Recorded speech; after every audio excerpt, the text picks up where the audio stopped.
Hello guys, അപ്പോൾ ഞാൻ കുറേ നാളായിട്ട് വിചാരിക്കുന്നത് ഇവിടെ ഒരു ഇരിക്കാനുള്ള ഒരു അറേഞ്ച്മെൻറ്റ് ചെയ്യണമെന്ന്. അപ്പോൾ അതിന് വേണ്ടിയിട്ടുള്ള പരിപാടിയാണ് ഇന്ന്. ഞാൻ വെക്കേഷന് കാത്തിരുന്നൊരു കാര്യമാണ് ഇങ്ങനൊരു സ്ഥലം സെറ്റാക്കാൻ വേണ്ടിയിട്ട്. അപ്പോൾ ഈ ഒരു മരം, ആ വളഞ്ഞിരിക്കുന്ന മരം പേരമരമാണ്. പിന്നെ അതിൻ്റെ ഫ്രണ്ടിൽ കാണുന്ന ആ വലിയൊരു മരമില്ലേ, അത് മാവാണ്. അപ്പോൾ നല്ല തണലുണ്ട്. അപ്പോൾ അവിടെ ഇരിക്കാനൊക്കെ അടിപൊളി സ്ഥലമാണ്. അപ്പോൾ ഞാൻ അവിടെ 2-3 ചെടിച്ചട്ടി വെച്ച് കൊടുക്കുന്നുണ്ട്. അപ്പോൾ അതിനപ്പുറം ഇപ്പുറമായിട്ട് ഈ നീളത്തിലുള്ള സിമെൻറ്റിൻ്റെ പീസസ്, അതെന്തോ പൊളിച്ചപ്പോൾ കൊണ്ട് കിട്ടിയതെന്ന് തോന്നുന്നു. അപ്പോൾ അത് അങ്ങനെ വെച്ച് കൊടുക്കുന്നുണ്ട്. അപ്പുറം ഇപ്പുറമായിട്ട് വെച്ച് അത് കവർ ചെയ്ത രീതിയിൽ വെക്കുക. അപ്പോൾ എന്നെ സഹായിക്കാൻ വേണ്ടിയിട്ട് ഒരാളും കൂടെ കൂടിയിട്ടുണ്ട്. എൻ്റെ മൂത്ത അണ്ണൻ്റെ മോളാണ്. അപ്പോൾ അവളുടെ പേര് മിന്നു എന്നാണ്. അപ്പോൾ അവൾ ഓരോന്നൊക്കെ ചെയ്യുന്നുണ്ട് അതിൻ്റെ ഇടയ്ക്ക്. ഞാൻ കുറേശ്ശെ കല്ല് വെച്ചത് കവർ ചെയ്തെടുക്കുവാണ്. അപ്പോൾ അതിൻ്റെ നടുക്കായിട്ട് ഞാൻ ഈ കല്ല് കൂടുതലായിട്ടുള്ള മണ്ണില്ലേ, വലിയ വലിയ കല്ലൊക്കെ ഉള്ള ടൈപ്പിലുള്ള മണ്ണ് വീട്ടിൽ തന്നെ കാണപ്പെടുന്നത്, അപ്പോൾ അതാണ് അതിൻ്റെ നടുക്കോട്ട് ഇട്ട് കൊടുക്കുന്നത്. നമ്മൾ ബഡ്ജറ്റ് ഫ്രണ്ട്ലി ആയിട്ടാണ് ഇത് ചെയ്യുന്നത്. അതിൻ്റെ ഇടയ്ക്ക് കോഴികളൊക്കെ കയറി വരുന്നുണ്ട്. മിന്നു അതിനെയൊക്കെ ഓടിക്കാനൊക്കെ നോക്കുന്നുണ്ട്. അപ്പോൾ കല്ല് കൂട്ടിയ ടൈപ്പിലുള്ള മണ്ണ് ഞാൻ ഇട്ട് കൊടുക്കുവാണ്.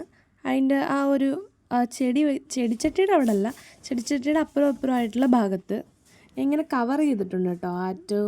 ആ അറ്റവും കല്ലുകൊണ്ട് കവർ ചെയ്തിട്ടുണ്ട്. അതിൻ്റെ ഇടയ്ക്ക് കോഴി അതിനകത്ത് ചതയാൻ വരുമെന്ന് തോന്നുന്നു. അതോ തിന്നാനുള്ള എന്തെങ്കിലും ആണെന്ന് വിചാരിച്ച് വന്നതാണോ അറിയത്തില്ല. എല്ലാം നോക്കിക്കൊണ്ട് എനിക്ക് ഇൻസ്ട്രക്ഷനും തന്നുകൊണ്ട് മിന്നു അവിടെ നിൽക്കുന്നുണ്ട്. ഇവിടെ കുറേ നാളായിട്ടിരിക്കുന്ന 2-3 ടയറുണ്ട്. അപ്പോൾ അതാണ് എൻ്റെ ടേബിൾ പോലെ സെറ്റ് ചെയ്യാമെന്ന് ഞാൻ വിചാരിച്ചിരിക്കുന്നത്. അപ്പോൾ ആ ടയർ ഞാൻ പൊക്കിയിട്ടുണ്ട്. അപ്പോൾ ടേബിൾ പോലത്തെ അറേഞ്ച്മെൻറ്റ് സെറ്റ് ചെയ്തുകൊണ്ട് ഞാൻ ടയർ 3 എടുത്തിട്ടുണ്ട്. ആ 3 ചെറുതിൽ നിന്ന് വലുതിലോട്ട് പോകുന്ന ഓർഡറിൽ അടുക്കി വെച്ച് കൊടുക്കാം. നിങ്ങൾക്കും ഇതേപോലെയൊക്കെ അറേഞ്ച് ചെയ്യാൻ ഇഷ്ടമാണോ? ഞാൻ കുറേ നാളായിട്ട് ആഗ്രഹിച്ചു വരുന്നൊരു കാര്യമാണിത്. അപ്പോൾ ഇന്നിങ്ങനെ നടത്തിയെടുത്ത്. അപ്പോൾ ടയർ അതേപോലെ സെറ്റ് ചെയ്ത് വെച്ചിട്ടുണ്ട്. അപ്പോൾ നിങ്ങൾക്കൊരു സംശയം കാണും, മുകളിൽ ഞാൻ എന്തോ വെച്ച് അടയ്ക്കാനാണ് പോകുന്നതെന്ന്. നടുക്ക് കുഴിയല്ലേ ടയറിൻ്റെ, അതിനുകൊണ്ട് സൊല്യൂഷൻ. ഇവിടെ കുറേ വീൽ കപ്പൊക്കെ ഇരിപ്പുണ്ട്. അപ്പോൾ ആ വീൽ കപ്പിനകത്ത് ഒരു പന്നൽ ഒരെണ്ണമാണ്, ജസ്റ്റ് ഏതോ ഒരു ഭാഗത്താണ്ട് ഒടിഞ്ഞതാണ്. അപ്പോൾ അത് വേണ്ടാത്തതാണ്. അപ്പോൾ അത് ഞാനിങ്ങനെ എടുത്തുകൊണ്ട് വന്നിട്ടുണ്ട്. അപ്പോൾ ഈ ഒരു വീൽ കപ്പാണ് നടുക്ക് വെക്കുന്നത്. അത് കറക്റ്റാണ് കേട്ടോ.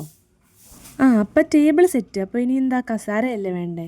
കസാരയ്ക്ക് ഞാൻ എന്തോ ചെയ്യുമെന്ന് ആലോചിച്ച് നിന്നപ്പോഴാണ് അവിടെ 2 കസാര വെളിയിൽ കിടപ്പുണ്ട്. അതായത് പന്നലെന്ന് ഉദ്ദേശിച്ചാൽ കളർ മങ്ങിയതാണ് ഒരു കസാരയുടെ കൈയാണ്ട് ഒടിഞ്ഞാണ്. പക്ഷേ ഇത് കെട്ടിയാണ്ട് വെച്ചിട്ടുണ്ട്. അപ്പോൾ 2-3 ചെടിയൊക്കെ അങ്ങൊക്കെ വെച്ച് കൊടുക്കുന്നുണ്ട്. ഞാൻ ടയറിൻ്റെ മണ്ടയ്ക്ക് ഒരു ചെടി വെക്കാൻ ഉദ്ദേശിച്ചിട്ടുണ്ട്. അത് സ്നേക്ക് പ്ലാന്റ് ആണ്. അപ്പോൾ സ്നേക്ക് പ്ലാന്റ് വെച്ച് കൊടുക്കാമെന്നാണ് വിചാരിച്ചിരിക്കുന്നത്. സ്നേക്ക് പ്ലാന്റും മണി പ്ലാന്റും ഒക്കെ സെറ്റാക്കുന്ന വീഡിയോ ഞാൻ ചാനലിലിട്ടിട്ടുണ്ട്. അപ്പോൾ അത് കണ്ടിട്ടില്ലെങ്കിൽ പോയി കാണണേ. 2-3 ഈ ചട്ടിയിലൊക്കെ തൂക്കിയിടുന്ന ചെടിയില്ല, എനിക്കെൻ്റെ പേരറിഞ്ഞൂടാ.